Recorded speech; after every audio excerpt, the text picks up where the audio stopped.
I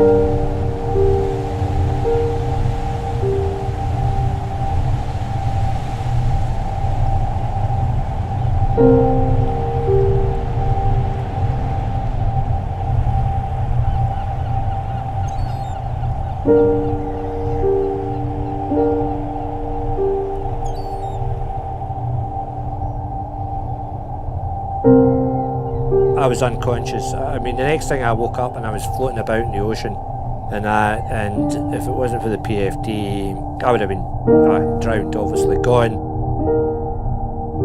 You're on your own, you've got nobody to help you.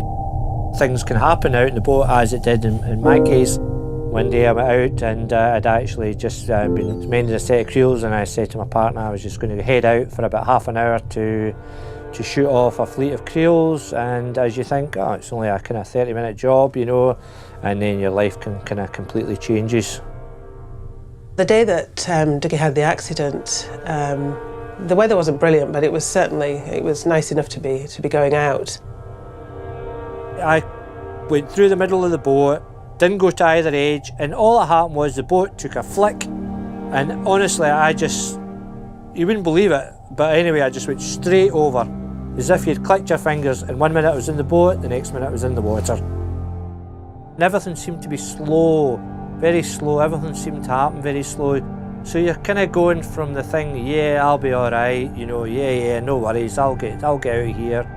I'll sort it out, it's no problem, I can pull myself out, I can do this, I can do that. So slowly you do it a few times and you attempt to get out, and then all of a sudden things start to think, oh no, I don't know whether I'm going to be able to do this, you know, I don't know if things are looking that good. I was amazed how quickly you get exhausted, you know. You think, oh, I'll last a lot, but you know, I'd last 5 minutes trying to get myself out. I remember at one point hanging off the back when I lost grip of the boat and I managed to get back on. I remember at that point, I was out of exhaustion, I couldn't hold on to the boat anymore. But eventually I got the kind of energy to pull myself back, and I had another 2 shots after that. And after that point, I just thought, no, I was just going to make my peace now, I'm not going to get out of this. What I kind of decided to do was actually to lock my arms around the rail on the side of the gunnel.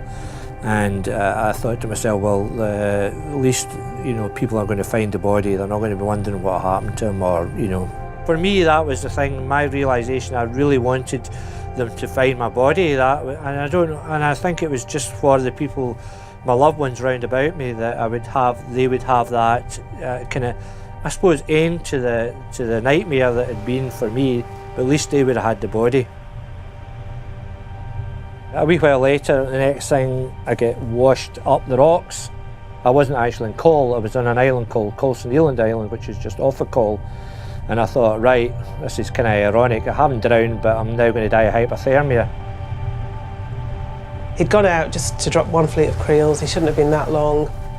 So I just got in the van and drove down to the pier, the main pier, where the Carmack ferry comes in.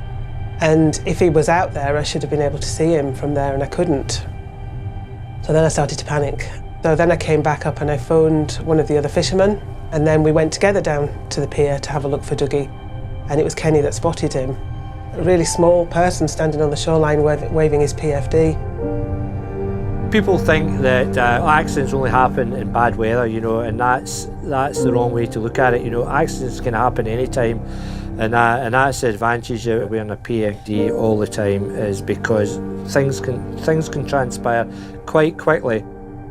If I hadn't been wearing my PFD, I wouldn't be here today, you know. So, and if you've got it on, you're covering your bases.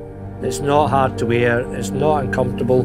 As soon as you start wearing it and get into the habit of wearing it, you won't do anything without it. The first thing I do is when I get on the boat is I put mine on.